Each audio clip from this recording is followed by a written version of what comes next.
మనం ముందే ఏదైనా డిసైడ్ అయ్యి ఉన్నప్పుడు చక్కగా అదే చేసేస్తే అయిపోతుంది. అడిగి మరి బుక్ అవ్వడం అంటే దీన్నే అంటారు. So, welcome back to another mini vlog. ముందే డిసైడ్ అయ్యాను బ్రేక్‌ఫాస్ట్‌లోకి ఇడ్లీ, చట్నీ ఇంకా వడ చేయాలి. సాంబార్ లేదు అని చెప్పేసి. బట్ ఎందుకో వెళ్ళి నదీమ్‌ని అడగాలనిపించి బ్రేక్‌ఫాస్ట్‌కి ఏం చేయాలి అని అయితే అడిగాను.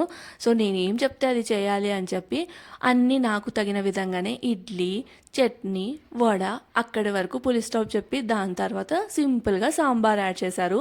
నువ్వు నన్ను అడిగినప్పుడు నేను చెప్పింది చేయాలి కదా అని చెప్పేసి, ఇంకా నేను అడిగాను కదా కంపల్సరీగా చేయాల్సిందే. అందుకని సింపుల్‌గా ఇక్కడ నేనైతే సాంబార్ అయితే పెట్టేశాను.